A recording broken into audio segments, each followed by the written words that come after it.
Hello everyone. Today we are going to discuss the globalization and the Indian economy. The topic is interlinking production across countries. Interlinking production across countries. Here students, in other way we make the question of this topic, how MNCs spread their production. यानी हम इसका एक question बना सकते हैं इसी topic का। जो टॉपिक ये है आपका कि interlinking production across country, question इसका जो बनेगा यही सेम वर्क होगा उसमें कि how MNC spread their production, यानी एमएनसी जो कंपनी होती है अपना प्रोडक्शन कैसे करके बढ़ाती हैं, अपना प्रोडक्शन किस टाइप से बढ़ाते हैं। So students, I told in previous lecture some conditions before the set up their production, before the set up their factories or offices. So here students, firstly MNCs set up their production where skilled and unskilled labor available to low cost, due to low cost, and where is availability of other factors of production such as policies of government, policy यानी good policies of government, यानी skilled and unskilled both type of labor should be, यानी होनी चाहिए any country या any place, and that country where the MNC set up their factory या industry, यानी government policy should be better, यानी policy उसकी कैसे होनी चाहिए, अच्छी होनी चाहिए। तभी क्या होगा इनका एक अच्छा बिजनेस होगा। नेक्स्ट स्टूडेंट्स, देखिए इन्वेस्टमेंट, यानी investment the money that is spent to bye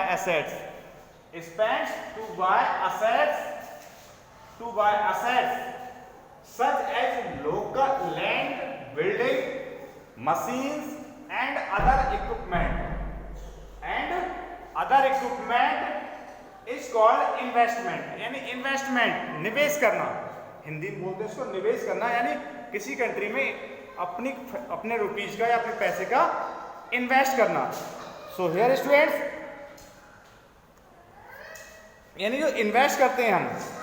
तो जो इन्वेस्ट हो रहा है अब वो क्या हुआ, यानी यानी अपना जो मनी है, अपना जो पैसा है वो इन्वेस्ट कर रहा है कैसे, that is spent to buy assets,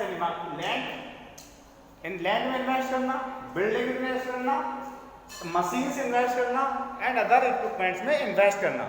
so next students, foreign investment, यानी तो ये हुआ इन्वेस्टमेंट। अब फॉरेन इन्वेस्टमेंट यानी किसी अदर कंट्री में, यानी फॉरेन कंट्री में इन्वेस्टमेंट करना, यानी इन्वेस्टमेंट मेड बाय MNCs और one nation to another nation। Okay students, another nation यानी एक कंट्री से नेक्स्ट कंट्री, यानी एक प्लेस से दूसरे प्लेस पे, एक कंट्री से दूसरे प्लेस पे अपना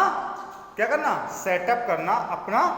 इन्वेस्ट करना, वो क्या कहलाता है, आपका फॉरेन इन्वेस्टमेंट कहलाता है। सो हियर स्टूडेंट्स, अब देखिए सम वेज, जैसे मैंने यहाँ पर एक पॉइंट लिखा है कि इंटरलिंकिंग प्रोडक्शन अक्रॉस कंट्रीज, यानी इसको इंटरलिंकिंग करने से, इंटरलिंकिंग मीन्स होता है जोड़ना या लगाना। अब यहाँ दिया है कि प्रोडक्शन अक्रॉस कंट्रीज, यानी इससे पहले और यानी before and after two types of conditions होती है। एक कंडीशंस मैंने आपको बताई जैसे अभी कि जो इन्वेस्टमेंट करते हैं, MNCs इन्वेस्टमेंट करते हैं किसी भी कंट्री में, तो उन्हें स्किल्ड एंड अनस्किल्ड लेबर चाहिए, एक गुड मार्केट चाहिए, उन्हें अच्छा मार्केट भी हो अपने प्रोडक्ट सेल करने के लिए, मार्केट में पहुंचाने के लिए वो अच्छी मार्केट होनी चाहिए, और गवर्नमेंट पॉलिसी अच्छी होनी चाहिए। ये तो एक पहले क्या होता है, अपना इन्वेस्टमेंट करने से पहले ये चीज़ वो देखते हैं। सेकंड यानी बाद में, इसके बाद में क्या चाहिए उन्हें, देखिए there are some ways following, second यानी joint production with local companies, यानी एमएनसी जो होती हैं वो क्या करती हैं कि ज्वाइंट यानी क्या करती हैं, ज्वाइंट प्रोडक्शन करती हैं विद द लोकल कंपनीज, यानी लोकल कंपनीज के साथ में क्या करती हैं वो ज्वाइंट प्रोडक्शन करती हैं, सच एज यानी joint production setup jointly with the some local company,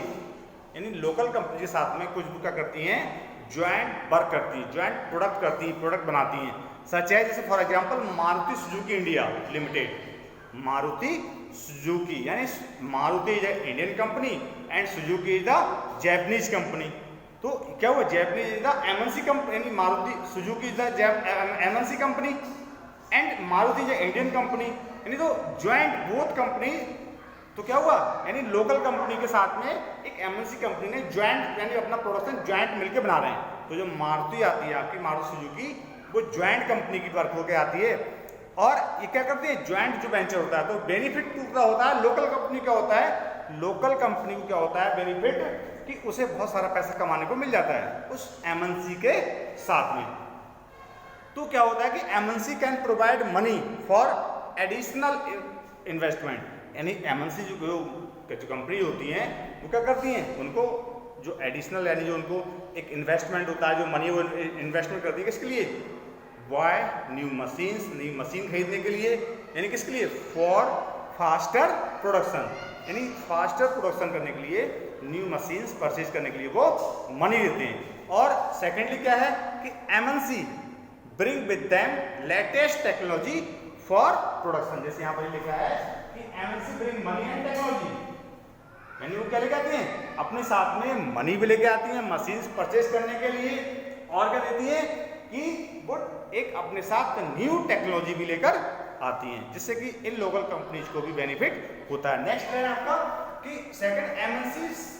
bye up local company, यानी एमएनसी जो होती है वो लोकल कंपनी को भी खरीद लेती है यानी परचेज कर लेती है। अब देखिए इसमें है क्या कि एमएनसी इन्वेस्ट करती है buy up local companies and to expand दिया, यानी साथ में उनके साथ में मतलब इन्वेस्ट करती हैं और धीरे धीरे क्या कि लोकल कंपनी को वो परचेज कर लेती है, खरीद लेती हैं, यानी अपने प्रोडक्शन एक्सपेंड करने के बाद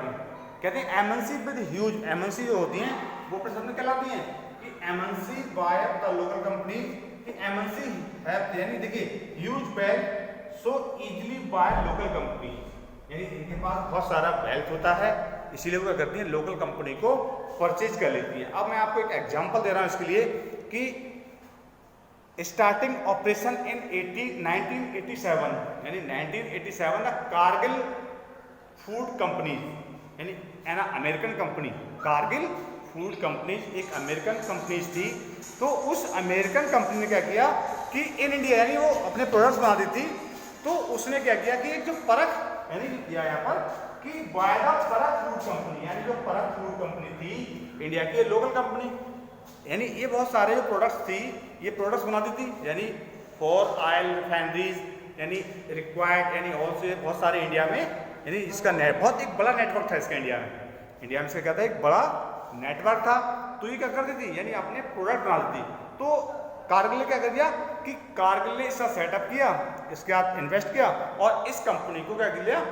परचेज कर लिया यानी खरीद लिया, यानी विद कैपेसिटी यानी जो उसकी डेली की कैपेसिटी थी, जो उसकी कैपेसिटी थी उसके आधार पर इसको परचेज कर लिया। और एमएनसी है wealth exceeding to entire budget two of the development country government, यानी उसके पास इतना बजट होता है कि वो एंटायर यानी उस कंपनी की जो उसका जो बजट होता है उसकी कंट्री भी देखिए अब एमएनसी डेवलप करती हैं तो उस कंट्री में भी डेवलपमेंट होता है। तो क्या करती है कि एमएनसी जैसे मैंने बोला Cargill food company and American MNC wide up Parakh, तो उसने क्या किया एक परख कंपनी जो इंडियन कंपनी थी फूड कंपनी इसको परचेज कर लिया। लास्ट पॉइंट है आपके यहाँ पर देखिए MNC buy ordering to small producer, sorry ध्यान सुनना इसमें स्टूडेंट्स, इसमें क्या होता है कि एमएनसी जो मल्टीनेशनल कंपनीज होती हैं वो क्या करती हैं ऑर्डर टू स्मॉल कंपनीज यानी स्मॉल प्रोड्यूसर, ये क्या करती है कि जो अपने साथ जो वर्क करती हैं, यानी देखिए इनका क्या होता है कंट्रोल तो होता है एमएनसी का प्रोडक्शन पे, क्योंकि ह्यूज डेवलपमेंट होता है ये और लार्ज प्रोडक्शन करती हैं ये एमएनसी क्या होती हैं। अब कंट्रीज में प्लेस ऑर्डर अब इनके पास बहुत सारा ऑर्डर आता है, वर्क बहुत सारा करती हैं, तो इसमें होता क्या है कि ये क्या करती हैं कि लोकल कंपनी के साथ टाई अप कर लेती हैं। यानी जो स्मॉल कंपनी होती है, छोटी छोटी कंपनी होती हैं, उन कंपनी के साथ ये अपने वर्क का टाई अप करती हैं और उनके साथ में वर्क करती हैं। अब इसमें करवाती कैसे हैं वर्क, जैसे चाहे वो गारमेंट्स का हो, फुटवियर का हो, स्पोर्ट्स का हो, यानी आइटम्स किसी टाइप के भी हों, तो प्रोडक्शन क्या करती हैं, large number of small producer around the world, यानी पूरे वर्ल्ड में क्या है, large number of producer around the world, यानी होल वर्ल्ड में, यानी पूरे वर्ल्ड में स्मॉल प्रोड्यूसर बहुत सारे हैं, तो क्या करती हैं लार्ज कंपनी उनसे अपने प्रोडक्ट बनवाती हैं, यानी अपना मटेरियल दिया उन्हें, अपना मटेरियल दिया और अपना लोगो दिया। जैसे मैं आपको बता रहा हूँ कि एक एडिडास कंपनी है, एडिडास कंपनी ने क्या किया, अपना जो रॉ मटेरियल है यानी शूज बनाने के लिए, एडिडास कंपनी ने शूज बनाने के लिए एक जो लोकल कंपनी है उसको, यानी जो स्मॉल प्रोड्यूसर है, स्मॉल प्रोड्यूसर को क्या किया, उसको मटेरियल दे दिया शूज बनाने के लिए, उसने शूज बना दिए और जो लोगो है उस पर एडिडास का, वो उस पर अपना उसने लोगो दे दिया और इन स्मॉल प्रोड्यूसर ने क्या किया, उनके शूज बना के उसमें उसी एडिडास कंपनी का लोगो लगा दिया। अब किसका वो जो, अब देखिए, अब वो प्रोडक्ट जो बना, जो शूज बना, वो बनाया एक स्मॉल प्रोड्यूसर ने, किसने बनाया, स्मॉल प्रोड्यूसर ने, और उस पर लोगो और मटेरियल किसका था, एडिडास कंपनी का। तो अब वो किस नाम से जाना जाएगा, ना कि स्मॉल जो प्रोड्यूसर इसके नाम से जाना जाएगा, वो एडिडास कंपनी के नाम से जाना जाएगा। तो इस तरह से एमएनसी कंपनी जो क्या है अपना बिजनेस करती हैं, यानी कभी स्मॉल कंपनी से अपना बिजनेस करवाती हैं, तो है ना, तो इस तरह से वो बहुत सारा पैसा कमाती हैं और ये स्मॉल जो प्रोड्यूसर है ये भी पैसा कमा लेते हैं, है ना। So that's all students, thanks, have a nice day.